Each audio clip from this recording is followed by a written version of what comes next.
Morning and welcome to all in my class. प्यारे बच्चों, आज जो मैं आपको करवा रहा हूं फर्स्ट चैप्टर का जो क्वेश्चन है, यह ध्यान रखिएगा, बोर्ड की दृष्टि से वेरी वेरी इंपॉर्टेंट है। इंपॉर्टेंट नहीं आप तो एक अच्छा नहीं होगा ये कहना कि ये क्वेश्चन छप रहा है पेपर में। मैं आपसे इतने कॉन्फिडेंस से कह रहा हूं, डिजिट चेंज हो सकती है but this types of question will be asked in your exam. 101% पढ़ा क्वेश्चन ऐसा हो ही नहीं सकता कि नहीं आए। बस देख लीजिएगा, इसको कर लीजिएगा, प्रैक्टिस कर लेना। मैं भी आपको बहुत प्रैक्टिस करवा रहा हूं इस टाइप के क्वेश्चन की। अब लीजिए, चलिए स्टार्ट करते हैं। कौन सा क्वेश्चन है, कैसा क्वेश्चन है, देखिएगा। अब आप क्वेश्चन है हमारे पास,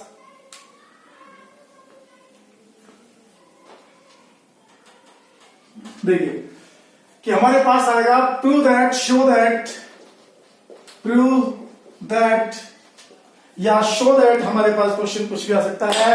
prove that √5 is a irrational number. √5 is a rational number. √3 is a irrational number. √2 is a irrational number. √11 is a irrational number. √7 कुछ भी हो सकता है, लेकिन क्वेश्चन मेरे बेटे जरूर आ रहा है पेपर में। दो क्वेश्चन है, या फिर ऐसा जाएगा show that 3 + 2 √5 is a irrational number। फिर ये मत कहना कि हम तो इसकी प्रैक्टिस नहीं करी। मैं आपसे फिर बोल रहा हूं, यह क्वेश्चन, इस टाइप का क्वेश्चन आपके पेपर में आ रहा है, इसलिए इसकी प्रैक्टिस कर लीजिएगा। इससे भी पहले वाले वीडियो में मैंने आपको बता दिया किस तरह के एमसीक्यू क्वेश्चन आएंगे, किस तरह के 1 मार्क्स के क्वेश्चन किस तरह का पूछा जाएगा एमसीक्यू में, पहले करवा दिया इससे पहले वाली वीडियो में। अब ये देखिएगा, मैं स्टार्ट करता हूं। ये लीजिएगा, prove that √5 is a rational number, √3 is a rational number, √2 is a, कोई से भी एक पूछ सकता है। तो आपका पहला स्टेप क्या होगा, कैसे आप स्टार्ट करोगे? तो पहली बात ध्यान रखिएगा, आपके पास मान लीजिए क्वेश्चन यही आया कि prove that √5 is a irrational number या √5 is irrational number, irrational number, irrational number। ये लो, ये क्वेश्चन आ गया, √5 is a irrational number। तो कैसे स्टार्ट करोगे? अब देखो, सबसे पहले आपने लिखेगा सॉल्यूशन, लिख दिया। आप लेट कर लोगे, late √5 is a rational number।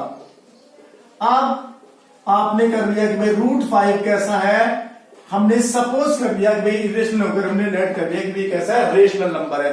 और टीचर ने आपको पढ़ाया होगा 7th में, 8th में, प्रीवियस क्लास में पढ़ाया होगा, रेशनल नंबर क्या होते हैं? A number is in the form of P/Q where is Q is not equal to 0। ऐसा नंबर जो P/Q की फॉर्म में हो, where P and Q are integer. तो या ऐसे भी हो सकता है, a number is in the form of A/B where is B is not equal to 0। ये रेशनल नंबर है। जब हमने लेट कर लिया ये है, और तो हमने क्या लेट किया, तो रेशनल नंबर है, तो रेशनल नंबर है तो √5 किसके इक्वल हो जाएगा? A/B के हो जाएगा। ठीक है, तो अब हमारे पास हमने लेट किया, let √5 is a rational number. अगर मान लो आपसे कहता show that √3 is a rational number, तो आप लेट लिख लेते √3 इज ए रेशनल नंबर। अगर √2 की बात करता तो यहां पर √2 कर देते, √2 इज ए रेशनल नंबर। लेकिन हमारे पास क्वेश्चन क्या है, √5 is a rational number prove करना चाहते हैं, तो आपने लेट कर लिया, let √5 is a rational number. तो ठीक है, अब आप इसको ऐसे कर दीजिएगा, √5 इज इक्वल टू A/B। अब इसमें कंडीशन है, आपको पता है, हियर यहां पर A एंड B आर को prime number, A and B are को प्राइम नंबर, को प्राइम नंबर, और B is not equal to 0। B की वैल्यू 0 नहीं है, ये चीज है। अब आप समस्या आई है सर कि ये कोप्राइम नंबर क्या बना है? प्राइम नंबर आपने बताया, number which is division bye 1 and itself. कोई भी नंबर जो 1 से डिवाइड हो और अपने आप से डिवाइड हो इटसेल्फ से, या जिसके ओनली 2 फैक्टर हो, ठीक है, वो नंबर क्या होते थे? प्राइम नंबर होते थे। अभी मैं आपके 1 मिनट ले रहा हूं, क्वेश्चन चलो आगे दिमाग में ये निकाल देता हूं, एमसीक्यू में पूछा जा सकता है। आपके पास दिमाग में रखिएगा, लीस्ट सबसे छोटा प्राइम नंबर 2 होता है। 2 बच्चों के दिमाग में रहता है one prime, one is not a prime number, दिमाग में रख लेना मेरे बेटे, वन प्राइम नंबर नहीं होता है। अच्छा, तो लीस्ट प्राइम नंबर 2, उसके बाद 3, ठीक है, 5 ये है। तो ऐसे नंबर प्राइम नंबर होते हैं जो मैंने इससे पहले वाली जो वीडियो में चैप्टर स्टार्ट किया था, जब मैंने उसमें इंट्रोडक्शन था उसमें खूब समझाया आपको, ठीक है। तो लीस्ट प्राइम नंबर और कंपोजिट नंबर, ऐसे नंबर जिनके मोर देन 2 फैक्टर, जिनके 2 से ज्यादा फैक्टर होते हैं, ठीक है, और जो प्राइम नहीं होते। तो इसलिए लीस्ट कंपोजिट नंबर क्या होता है, प्राइम नंबर तो कितना होता है, लीस्ट 2, और कंपोजिट नंबर क्या होता है, कंपोजिट नंबर 4 होता है। Least composite number, smallest composite number ये। तो कई बार क्वेश्चन आता है find the HCF of smallest prime number and smallest composite number का एचसीएफ याद करो। तो देखो प्राइम नंबर क्या है, स्मॉलेस्ट 2 है, कंपोजिट नंबर क्या है 4 है, एचसीएफ क्या हो गया 2 और 4 का 2। बहुत बढ़िया क्वेश्चन बन गया, ठीक है। चलो हम वापस क्वेश्चन पर, गलती मत कर देना, पेपर में पूछे तो क्वेश्चन को आपको आता है ठीक ढंग से करना। Prime number, least prime number 2, composite number 4, अगर उसका एचसीएफ फाइंड करे तो 2 आ गया, ठीक है। और भी कोई क्वेश्चन आए देखना आएगा इस तरह का। हमारा क्वेश्चन ये है, देखो रूट 5 ए एंड बी, ठीक है। अब आपके पास चलिए प्राइम नंबर है, लिख दिया हमने। तो को प्राइम नंबर क्या होते हैं, को प्राइम नंबर वो होते हैं जिनमें 1 के अलावा कोई भी चीज फैक्टर नहीं हो, केवल ओनली और 1 फैक्टर होगा, यानी कि ए बी आर को प्राइम नंबर। ए और बी में 1 के अलावा कोई भी कॉमन फैक्टर नहीं होगा, ओनली 1, ठीक है। अब आप स्क्वायरिंग बोथ साइड, इसके बाद squaring both side, squaring both side steps को याद रख लो, रटने की जरूरत नहीं, समझ लो। Root 5 is a rational number, root 5 rational number है तो रूट 5 ए अपॉन बी के इक्वल हो गया। फिर इसके बाद स्क्वायरिंग बोथ साइड, जब मैंने किसी को बताया मान लिया रूट 5 है, किसी भी चीज का स्क्वायर करते हैं तो रूट हट जाता है, तो ये क्या हो गया 5, और इसका भी स्क्वायर करेंगे, ए अपॉन बी का स्क्वायर करूंगा मैं, तो इसका मतलब ए का भी स्क्वायर बी का भी स्क्वायर, ठीक है। तो 5 इजिकल टू कितना आ गया, a square b square, cross multiply कर लो, ठीक है। 5b square is equal to A square, ठीक है। ये फर्स्ट इक्वेशन आ गई।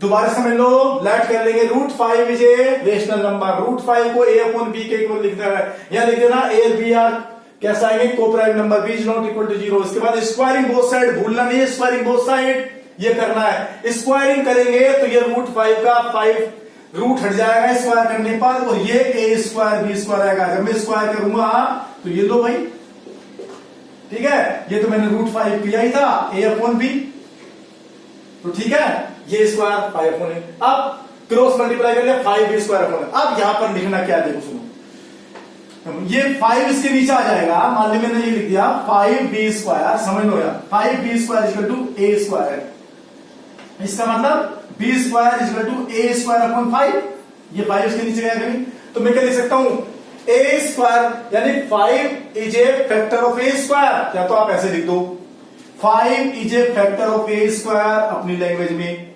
5 is A factor of A square, तो ये लिखो। अगर ये नहीं लिखना है तो लिख दो 5 डिवाइड्स ए स्क्वायर, ये लिख दो 5 डिवाइड्स ए स्क्वायर, या ये लिख दो ए स्क्वायर डिविजन बाई 5, कुछ भी लिख दो।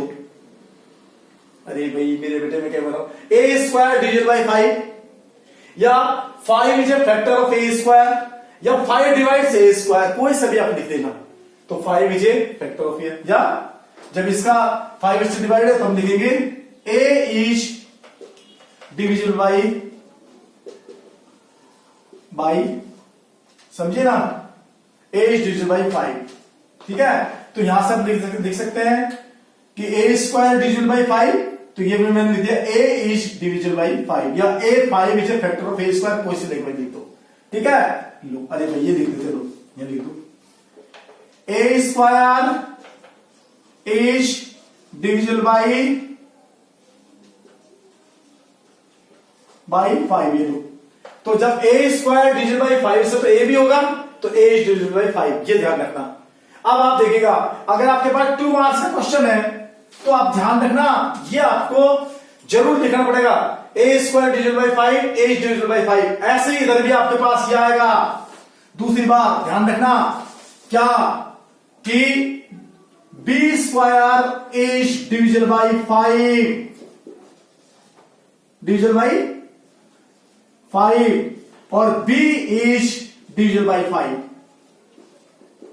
ये दोनों ध्यान रखना, ये लाइन आपकी चमकनी चाहिए। A square division by 5, so a is division by 5। Similarly b square division by 5, b is division by 5। कैसे ऐसे आया, आप लेट कर सकते हो इसके बाद भी, लेकिन ये चीज आनी चाहिए, उसको नजर आनी चाहिए। 2 नंबर में कुछ भी नहीं है, वो राइट का निशान लगाएगा, कॉपी चेक होती है, जब देखेगा ये लाइन आएगी नहीं तो ठीक है, ए इज डिविजन बाई 5। सिमिलरली आप लेट कर सकते हो, लेट कर लो यहां से, ए है ना, ए इक्वल टू इसको 5c लेट कर लो, let a equal to 5c। अगर मैं मान लीजिएगा √3 is a rational number find करता तो मैं लेट करता ए इक्वल टू 3c। अगर मैं प्रूव करता √2 इज ए रेशनल नंबर तो फिर मैं लेट करता ए इक्वल टू 2c। तो लेकिन मैंने यहां पर क्या प्रूव करना है, तो √5 इज ए रेशनल नंबर, इसलिए मैंने लेट कर दिया ए equal to 5c।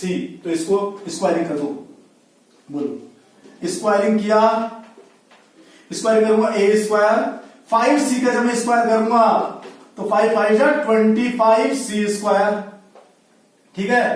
A square equal to कितना आ गया 25c स्क्वायर। इस वैल्यू को इस वाली वैल्यू को यहां रख दो फर्स्ट में, ए स्क्वायर की जगह कितना, ए स्क्वायर की वैल्यू है 25c, इसमें रख दो, पुट कर दो फ्रॉम फर्स्ट।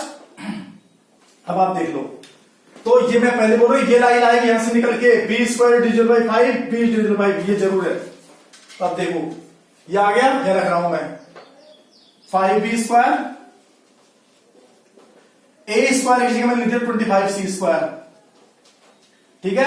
अब ये 5 इसमें जाएगा तो बोलो कितना आ गया, जब 5b स्क्वायर था तो b स्क्वायर इक्वल टू कितना आ गया 5c square.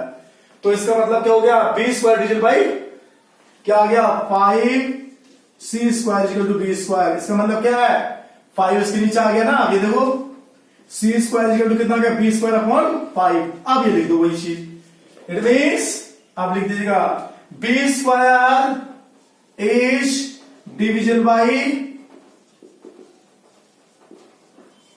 5, so b is division by 5। अब देखो लिख दिया, पहले मैंने लिखा a square division by 5, a is division by 5, a equal to 5c। अगर आपको एग्जाम में टर्म्स ध्यान भी नहीं रहे और मान लो 2 ही नंबर का क्वेश्चन है, टाइम पेपर में कम पड़ जाए तो तुरंत आप लिख देना सिमिलरली,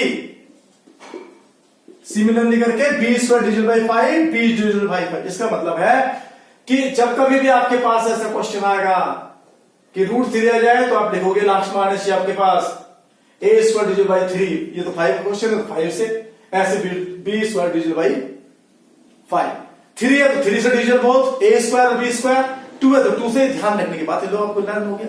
अब आप देखो ध्यान सुनो, ए स्क्वायर भी 5 से डिविजन है और बी भी, यानी कि ए बी 5 से डिविजन है, ए बी किससे डिवाइड है, यानी कि ए का भी फैक्टर 5 है, बी का भी फैक्टर 5 है। इसका मतलब 5 क्या है, दोनों में कॉमन फैक्टर है। और हमको पता है को प्राइम लिखा हमने, को प्राइम का मतलब है इनमें 1 के अलावा कोई भी चीज कॉमन नहीं होनी चाहिए, लेकिन हमारी कॉमन निकल का दोनों में 5 है ना, ए भी 5 से डिवाइड है और बी भी किससे है 5 से डिवाइड, इसका मतलब दोनों में 5 5 है। तो हमने लेट किया गया था कि भाई इनमें 1 के अलावा कोई भी चीज कॉमन फैक्टर नहीं है, तो हमने लिखा नहीं, को प्राइम नंबर इसलिए लिखा है, तो हमारे पास दोनों में क्या आ गया 5 5 आ गया। इसका मतलब कैसा फैक्ट हो गया, ये कॉन्ट्रोडिक्ट फैक्ट हो गया, ये विरोधाभास की स्थिति होगी।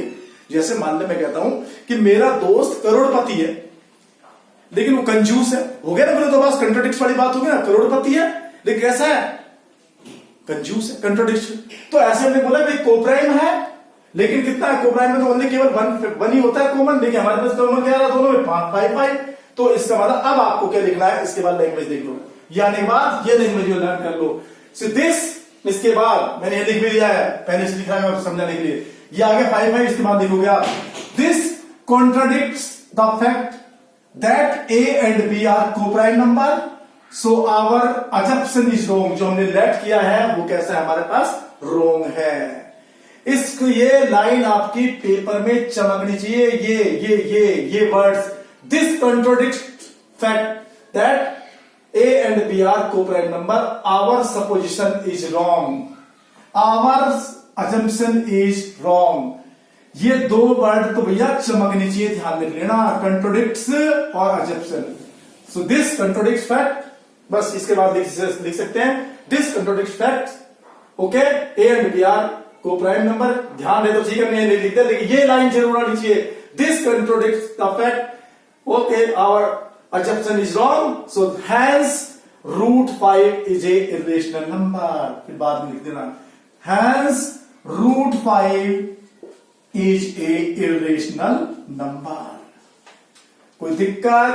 ये लो भाई, सबसे पहले root 5 is a irrational number, ये ध्यान रखना, root 5 is equal to a upon b, ये हमने कर ही दिया था, root 5 is equal to a upon b, यहां पर लिख दीजिएगा आप, a and b are को प्राइम नंबर, फिर ये स्क्वायरिंग बोथ साइड, फिर यहां पर लिख सकते हो 5b स्क्वायर a स्क्वायर, तो इसमें मतलब a स्क्वायर डिविजन बाय 5, या 5 is A factor of a square, so a is division bye 5, फिर लेट कर लीजिएगा a is equal to 5c, है ना, स्क्वायरिंग बोथ साइड, ये a स्क्वायर की वैल्यू इसमें पुट कर देना इक्वेशन फर्स्ट में, और फिर हमारे पास कितना जाएगा b square, 5c square equal to b square, इसका मतलब क्या हो गया, चाहे b square equal to 5c square लिख दीजिएगा, इसका मतलब b स्क्वायर डिविजन बाय 5 ये, और ये मैंने फिर बोल दिया आपको, this contradicts facts a and B are our co prime number, our wrong, root 5 is rational number. Any problem?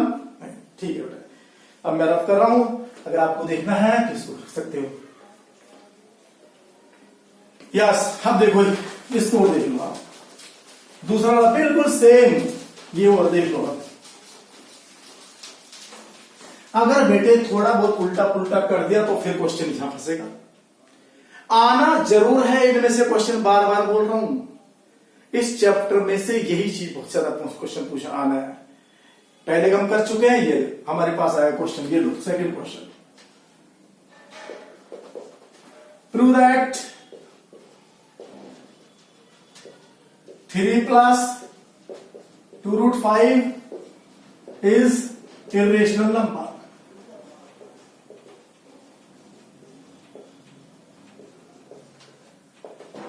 भैया मुझको शॉर्टकट तो बताना आता नहीं, पता है कि पेपर में आनी है, तो इसलिए मैं तो कोई भी चीज होगा आपको बार बार समझा रहा हूं ताकि आपको क्वेश्चन रॉन्ग नहीं हो। लेकिन बार बार कहने के बावजूद भी मेरा काम तो आपको कहना है कि भैया इस क्वेश्चन को कर दीजिएगा, पेपर में आना है। आप फिर याद करोगे टीआर सैनी को, अरे यार बोला था सर ने ये बात, ठीक है, लीजिएगा आप। फिर हमारे पास सेकंड, बिल्कुल वही सेम पैटर्न है, क्वेश्चन सोल्यूशन लिख दीजिएगा, लेट, ठीक है, let 3 plus 2 root 5 is a rational number, और जब रेशनल नंबर है तो किस फॉर्म में आ जाएगा, सो therefore 3 plus 2 root 5 is equal to a upon b, और a and b आर को प्राइम नंबर। अब आप देखो वही चीज है, a and b आर को प्राइम नंबर। अब आप इसमें ये उससे भी आसान क्वेश्चन है, और 3 रूट 1 इधर केवल रूट 5 ही रहना चाहिए लेफ्ट हैंड साइड में, तो पहले हम 3 को ट्रांसपोज कर दो इधर, तो 2 रूट 5, ध्यान से बोलना मैं क्या बोल रहा हूं, a अपॉन b है, इस 3 को ट्रांसपोज कर दो राइट हैंड साइड में, राइट हैंड साइड में शिफ्ट कर दो 3 को, ये कर दिया। ये दूसरा पैटर्न का है, ठीक है उससे भी आसान, ठीक है। अब ये रहा 2 रूट 5, देखो इसके नीचे बात कर दिया, b मैंने एलसीएम ले लिया, तो कितना आ गया a माइनस 3b, और ये कैसे है, a भी इंटीजर है, ध्यान रखना, को प्राइम है इंटीजर, ये मैंने आपको पहले बोल दिया, इंटीजर से कोई भी नंबर होता है जो रेशनल नंबर होता है, तो a और b कैसे होता है, यहाँ पर b is not equal to 0, और कैसे होते हैं, a and b are integers. 7th class में टीचर ने खूब बताया होगा रेशनल नंबर क्या होते हैं, number is in the form of a upon b, और a and b are integer. अब देखो कभी भी किसी 2 को नीचे इसके लिए आओ, root 5 a minus 3b upon 2b, ठीक है, ये क्वेश्चन। आप देखो a इंटीजर माइनस इंटीजर, कभी भी इंटीजर में से इंटीजर को सब्ट्रैक्ट किया जाता है तो क्या आता है, इंटीजर आता है। इंटीजर ऑलवेज कैसा होता है, रेशनल नंबर। अरे भाई ये 5 है, माइनस 5, ये प्लस 3, तो कितना आ गया -2, ठीक है। और नीचे भी कोई इंटीजर, और इस इंटीजर में किसी को डिवाइड करूं, ये कैसा आ रहा है, एक प्रकार से रेशनल नंबर होता है। तो ये जो राइट हैंड साइड वाला है ना, ये वाली चीज यहां पर बस इतना लिख दो उसको, a minus 3b upon 2b। ये तो कैसे हो गया, रेशनल हो गया, रेशनल नंबर है। और ये कैसे हो गया, ये इरेशनल नंबर अभी आपको प्रूव कहता √5 इज टू, तो बोला हमने क्या लिख दिया, √5 इज ए रेशनल। ये कैसा है, रेशनल नंबर है। तो ये √5 कैसा है, रेशनल नंबर। अब आप देखो कंट्राडिक्ट वाली फैक्ट वाली बात होगी। √5 we know that √5 is irrational number. √5 कैसा है, इरेशनल नंबर। तो बताओ क्या ऐसा हो सकता है क्या, इरेशनल नंबर रेशनल नंबर के इक्वल हो सकता है क्या, नहीं हो सकता। इसका मतलब ये rational number right hand side वाला हमने लिख दिया, ये तो रेशनल और ये इरेशनल, तो कभी भी इरेशनल नंबर रेशनल नंबर के इक्वल हो सकता है, नहीं हो सकता। वही कंडीशन, वही लाइन जरूर लिखना है। So this is contradicts facts, ठीक है। आवर सपोजिशन या आवर अजप्शन रॉन्ग इज रॉन्ग, बस। सो देयरफॉर रूट ये आ गया अपने पास 3 + 2√5 इज ए इरेशनल नंबर। ये लौटा इरेशनल नंबर हो गया। क्वेश्चन कितना आसान है। ये 2 वर्ड जरूर चमकने चाहिए एग्जामिनर को। अगर कॉन्ट्रडिक्ट फैक्ट अजप्शन इज रॉन्ग, इस चीज को देखेगा वो, ये आपका लाइन देखिए, आपको मार्क्स दिए, इसको मत भूल जाना। इनको यहां पर कुछ भी आपका कोई स्टेप कम ज्यादा हो जाए, लेकिन ये 2 वर्ड है उसको चमकने चाहिए, मोटे अंडरलाइन कर देना, ठीक है। तो कितना आसान था, 3 + 2√5 rational number, a upon b कर दिया, 3 को इधर ट्रांसपोज कर दिया, a minus 3b upon a, इस 2 को लिया, इधर केवल √5 बचना चाहिए लेफ्ट हैंड साइड में, ठीक है। ये अपने पास रेशनल हो गया, ये रेशनल नंबर, और कभी भी इरेशनल रेशनल के इक्वल नहीं हो सकता। So therefore our this is contradict fact, our assumption is wrong, और so therefore 3 + 2√5 is rational number. Thank you. आप इनकी प्रैक्टिस करेंगे, ठीक है, और ये चैप्टर यहीं पर फिनिश होता है। Thank you, we will meet in next video.